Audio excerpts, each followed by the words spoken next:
Hello, all you Lions fans out there. I'm super excited to be talking some Lions football today. I'm Brandon Brown, and I am joined by former Detroit Lion, former Pro Bowler, former second-team All-Pro. I was just talking to Glover about this, man. Glover Quin, the number 27 for the Lions through the middle of the 2010s.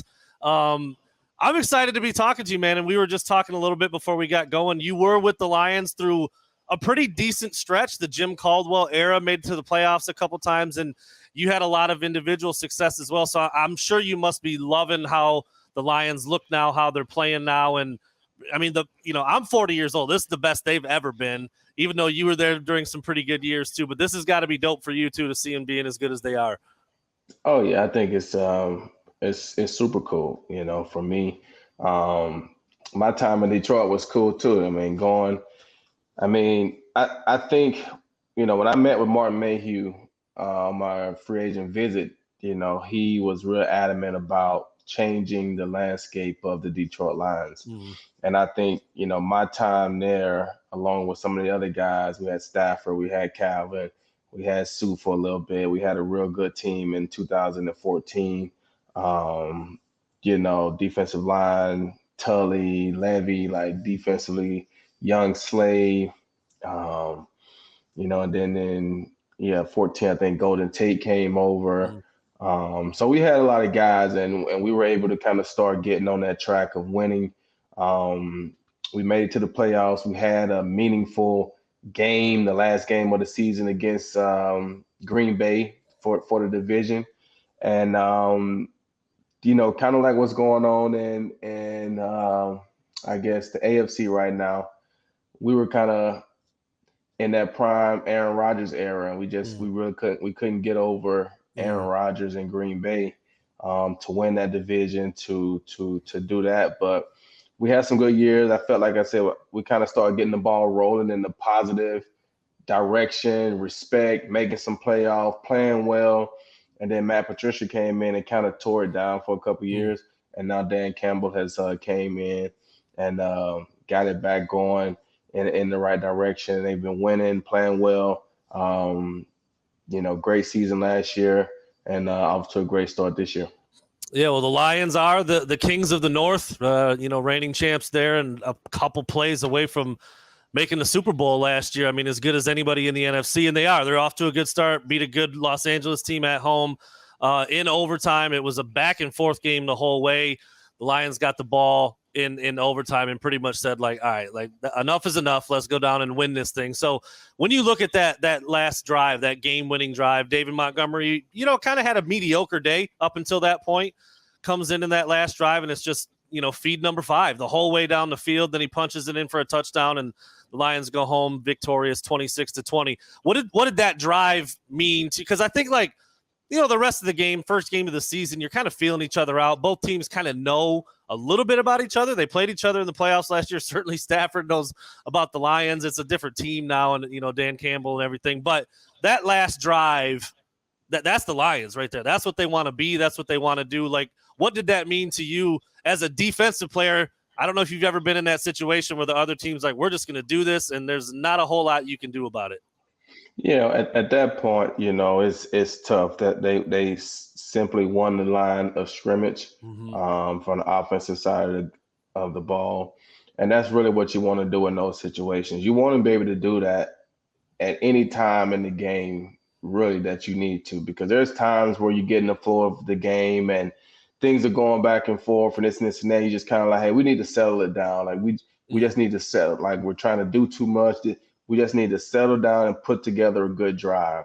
And when you get to that point, you want to be able to hand the ball off to your running back, get behind your big offensive line, and just methodically go down the field, put together a good drive, and score points.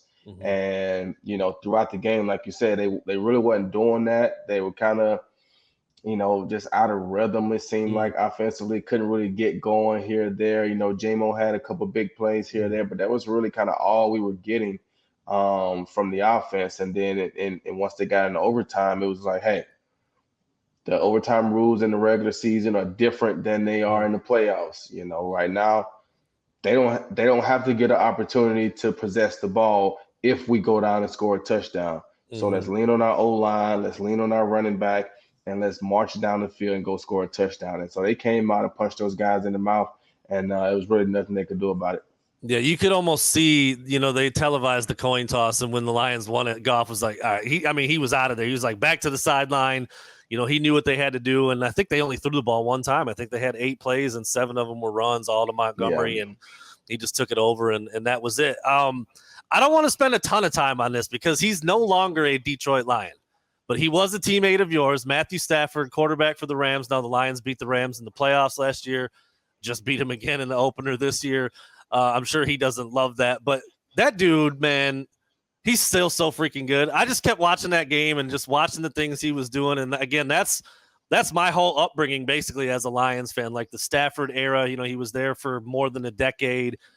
Again, I don't want to spend a lot of time on this because he's not here anymore, and Goff's the guy, and the Lions are a brand new team now. But I know you must watch him still as a guy who played with him and just be like, dude, he's still just getting it done. Oh yeah, I mean Staff's my guy. I mean Staff was the number 1 overall pick in our draft class in 2009. I was fortunate enough to play against him for 1 year, and then I was fortunate enough to be a teammate for 6 years. And so he's a great guy, hard worker. We obviously know what he is as a quarterback, as far as arm talent. He's done some tremendous things in Detroit, and like I said, for what he did, I think it's kind of sad that. He never really got to take them to the highest levels. And like I said, I feel like we were just a part of the prime Aaron Rodgers. We just couldn't get over that hump. I mean, Aaron Rodgers is a great quarterback. Stafford was a great quarterback. But just as a team, we couldn't get over that hump. And so he didn't get the playoff wins. He didn't get, the things that he needed to be looked at in that way. But everybody in Detroit knows that Stafford is a super talented quarterback. And I think he still has a lot of love there. It's just he's playing for the other team right now. And, that's just how it goes. But Jared Goff has come in and led this offense exactly how it needed to be led this team. And so I think the trade was a good trade for both teams. Everybody kind of went their separate ways and did their things. And so it all worked out. But yeah, I got a lot of love for Stafford, and I got love for Jared Goff too. Absolutely. Yeah, it's rare. It's one of those pretty rare instances where it does feel like both teams won the trade. I mean, the Rams got what they wanted that very first year. The Lions got Goff moving forward, and now they're certainly on an upward trajectory. It doesn't work out like that a lot, but I think it did in that trade. And yeah, you just, I think a lot of Lions fans still, like you said, still got a lot of love for Stafford. Don't ever want them to beat their Lions again, but they like seeing him do well, and he did do well in that game against Detroit. I mean, he's still doing.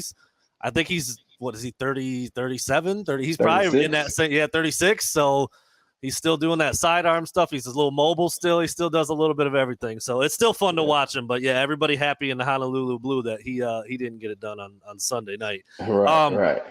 You mentioned Jameson Williams, man. He's had his ups and downs in Detroit, whether it be the injuries or the gambling mistake or whatever. That was kind of silly. Now I know they've revamped that rule even since that has happened. But when you trade up to get a guy and he is coming off injury, you don't really know what to expect. He's got unbelievable physical talent. He's one of the fastest guys in the league. And it finally looked like it on Sunday. He had 5 grabs, 121 yards, and a touchdown. Looks like he is going to be a bona fide number 2 behind Amon-Ra St. Brown.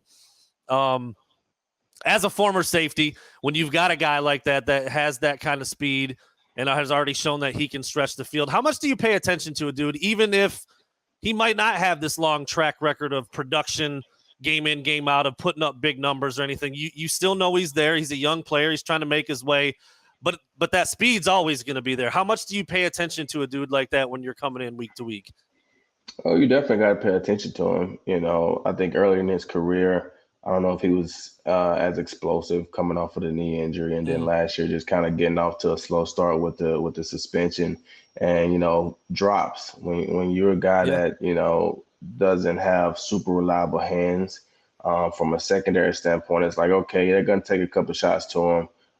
We don't want him to get behind us, but he has a tendency to drop the ball as well. So you're probably not you're kind of taking your chances a little bit. You're probably not dedicating double coverage to stop him or things like that. You obviously want to know where he's at and not just disrespect him because he is a first round. He still can catch the ball, but he doesn't garner that type of respect at that point.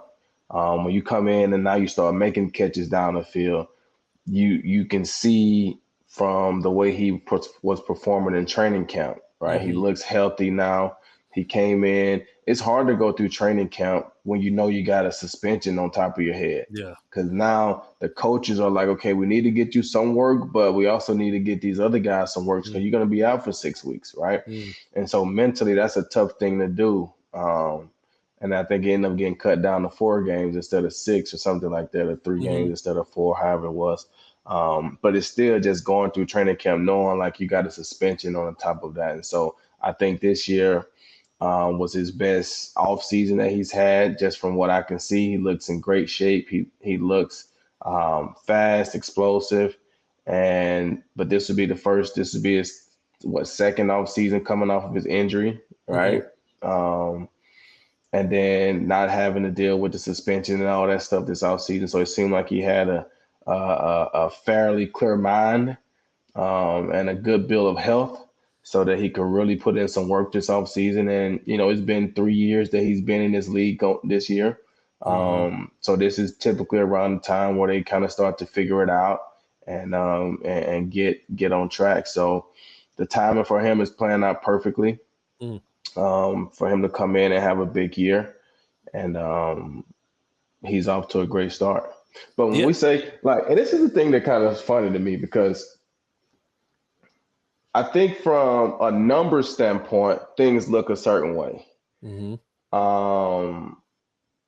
But from just a playing standpoint, as a safety, and I know he doesn't have the target, he doesn't have the numbers and the accolades, all those things.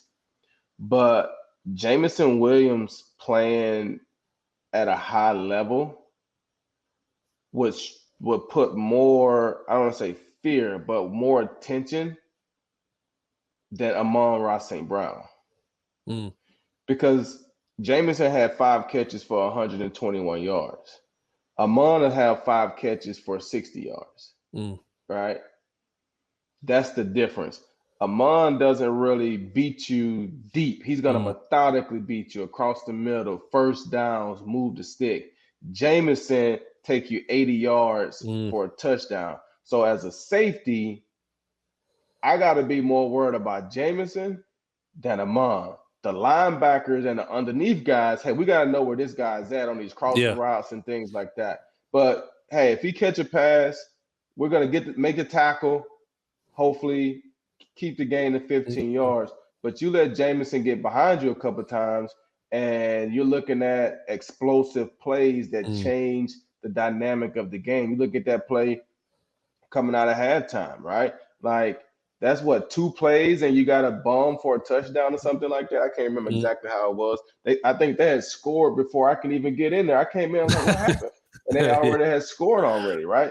And so that's what you see. That's the difference. And I don't want to be jumping back and forth, but you saw the Kansas City offense go through that lull these past couple of years. They had the Tyreek, they had the McCole Hardeman, they had the big play threat. Once you lose that, now it was a lot of dink and dunk to Travis Kelce. We got a nickel and dime my way down the field. And now you look, they've got another fast guy named Xavier Worthy. Now you can get those 2 or 3 play drives where a guy catches the ball and he goes 60, 70, 80 yards. And that's what Jameson Williams brings to this offense, that Amon, he's going to control it. Him and Sam Laporte are going to be fighting for the same real estate, right? Across the middle, corner routes, cross the route. They're going to be battling for the same real estate, but Jameson Williams is going to open them up more if he can be a reliable threat down the field. Yeah, it's just, you move them safeties back 2-3 yards as opposed to being up closer to the box. I mean, every team would love to have a 4-2, 4-3 guy to take the top off of defense. They don't all have one, but the ones that do, usually have that potential for that explosive. And he had a great, you couldn't have asked for a better first game of the season for him. Like you mentioned, the 5 for 121 and a touchdown. He had He had a jet sweep, I think, that went for 13. That was real close to being longer than that. And you remember back in the NFC Championship game, he took a reverse for a touchdown against a great defense. I mean, he's got it. It just has to come together, and it feels like it has. So on that note, what's realistic for him? I mean, I don't think you think he's going to go for 120 and a touch every week, but if he is going to be that number 2 with Amon-Ra, and certainly Sam Laporta is going to get his catches, what's a realistic expectation for Jameson Williams every single week? Like, where does he need to be at? I think he has that potential. If he could stay healthy, right? If he could stay healthy. And this was one of the biggest things that I did when I was playing, right? I never wanted to focus on numbers before the season. I never wanted to go into a season and say, hey, I want to do this or do that. Because first of all, I didn't want to put a limit on what I could do. I didn't want to say, oh, I want to catch 4 picks, and then I just catch 4 when I could have possibly caught 10. Yeah. Right? So I never wanted to put a limit on what I could do. But my main goal and focus was to be healthy to play in every game. Because I felt like if I could be healthy and play in every game, the stats would come, the tackles would come, the opportunities to make plays on the ball would be there. But you got to be healthy and you got to be in the game. So if Jameson Williams can stay healthy for a full season, I think he could have 1,500 yards because of the ability to have 60, 70-yard plays a game. He can have one of those a game. You have one play for 60 yards a game. Now you only have 2 or 3 more catches, and you got 5 catches for 100 yards. Yeah. Right? Yeah. Because Sam Laporta and Amon-Ra St. Brown is going to garner a lot of attention. Jahmyr Gibbs, David Montgomery is going to garner a lot of attention in the run game. You got the powerful O-line. So Jameson is going to have favorable matchups all year long. And if he proves that he can continue to catch the deep ball and make plays down the field, he's going to have those opportunities. And they should probably take a shot to him once a quarter. Every quarter, they should have some type of play where he's getting a ball down the field. Because it's going to, most of the time, it's either going to be a catch, a pass interference. So I think, like I said, if he could stay healthy and stay locked in, I think he could have 1,400 to 1,600 yards receiving. That would certainly answer the question about wide receiver 2, and that might end up being more productive than Amon-Ra even at that point. Right. And he's got the talent. He'll probably only have the catches. Yeah, he'll have 60 catches. Amon will have 120 catches. Yep. You know what I'm saying? And you need that, though. You need that from Amon. Like, you need that. He's going to control the game and get everybody attention on him, and then J-Mo is going to hit 1 catch for 80 yards. Yeah. I mean, and they're going to be back broke by then. That's going to be a tough thing. No doubt about it. Well, you mentioned Amon-Ra St. Brown, Laporta, Gibbs, Montgomery. They were decent in that game. No, Jameson had the biggest stat line. Obviously, Montgomery came alive in the overtime period with 91 yards and a touchdown. But Gibbs he scored a touchdown, but his numbers were pretty pedestrian. Laporta, 4 catches for 45. That's an okay day for a tight end, but he's arguably the top 3 tight end in the league at this point. He's expected to have better numbers than that. And Amon-Ra, 3 grabs, 13 yards. I mean, that's a very mediocre day for him. My point is the offense wasn't all clicking, not at the same time. Jared Goff said that afterwards. I know Dan Campbell said that afterwards, but it was still good enough to get a good win over a good Los Angeles Rams team with Matt Stafford playing at a very high level. How good can this Lions team be in 2020? I mean, I know you just said, well, they could win the Super Bowl, because I think everybody thinks that they could. They were very close to that last year, but that's got to be the expectation for this team, right? It's got to be. Yeah, I would think so. I think the thing that you saw in week 1 is, when you play a game, you want to feel that you can win the game 3 different ways. They're kind of taking a lot of the special team stuff away. The specialists are really good, so the kickoff is kind of obsolete, and punts, the punters are so good. They're hanging the ball. You're not getting a lot of punt returns. We saw Chicago with a block punt that changed the game for those guys. But I don't know if you go into a game feeling like, I don't know. It's different now with special teams. I feel like special teams used to have a bigger impact in the game. Now I don't know as much. It's okay. But you want to feel like if our offense is not having a great day, that our defense can keep us in the game. Mm-hmm. And if our defense isn't having a great day, our offense can go out there and score points. Mm-hmm. And I think that's what we saw in week 1. The offense wasn't having a great day. They wasn't. They got great players, but they just wasn't having a great day. And the defense was able to keep them in the game against a really good offense. Now I know Puka went out early in the game, and receiving wise, they kind of only had Cooper Kupp, and the other guy made a big play in there. But Stafford is an offensive guy, and he's throwing the ball all over the place.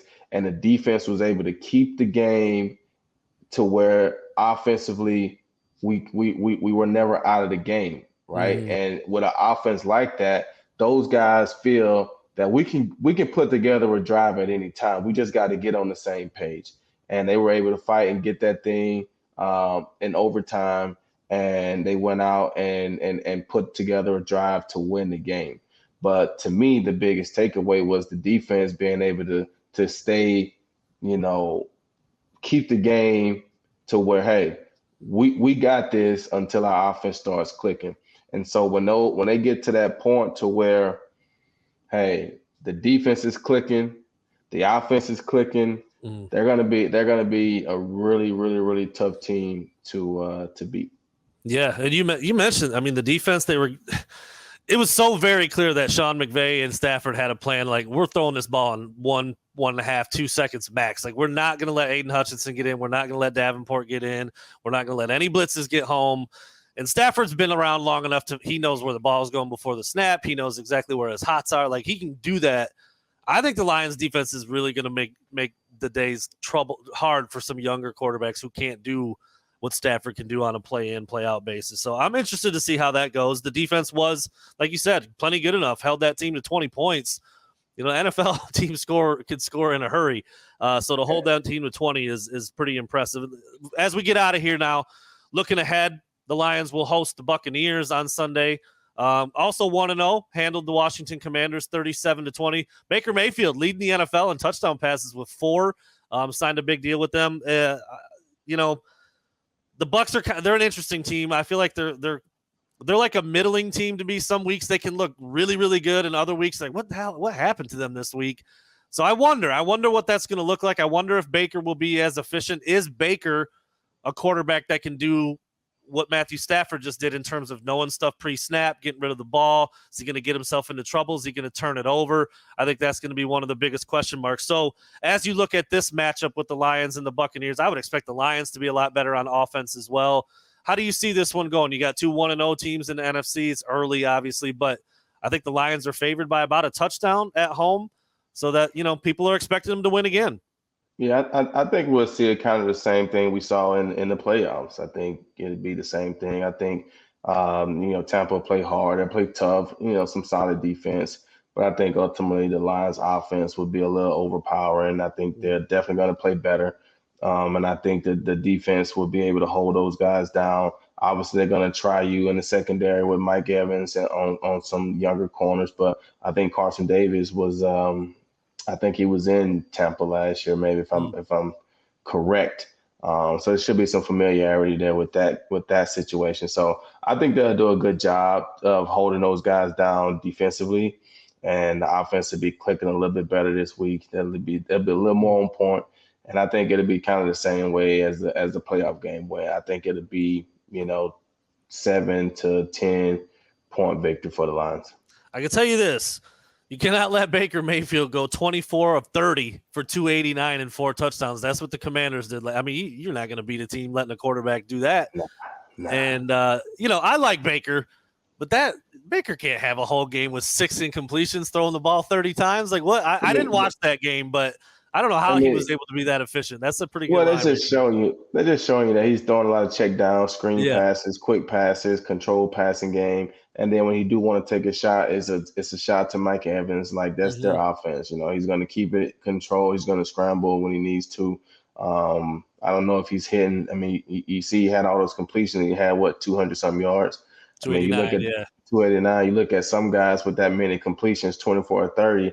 You know, they're looking at over 300 something yards because they're pushing it down even more. So I think that just shows he's very good in the controlled passing game. And then when they want to take a shot, they're gonna send it up to Mike Evans. Yeah, Mike Evans had 2 touchdowns. Chris Godwin had one, and the rookie, their speed demon, Jalen McMillan out of Washington, had a touchdown. So, yeah, they've added to their team a little bit, but I'm with you. I expect the Lions to win this one. They're on a mission this year. They're at home again. I mean, that energy, you know, is there a better place than Ford Field? I mean, I'm biased. You might be a little biased, but that place, man, when the Lions are good and them fans are in there, it's something to see. Yeah, it's been an electric atmosphere, and you know, it's just great that it's been able to be showcased on a national stage these last few games, and that's the memory that people have. You know, seeing the 2 playoff home games last year, opening up with the home game this year, and they've been able to see it, and the fans are taking pride in that, and so it's a great thing to see for the city, great thing for the fans, and the Lions just got to keep winning. There you have it. He is Glover Quin. Nobody better to talk about the Lions than Glover Quin. I'm Brandon Brown. I'm just here for the ride, man. Hopefully we'll be talking a lot of big things with the Lions this year. We'll be back again next week to talk, hopefully, the win over Tampa Bay and the Lions' next matchup in Week 3. Thanks, everybody, for listening.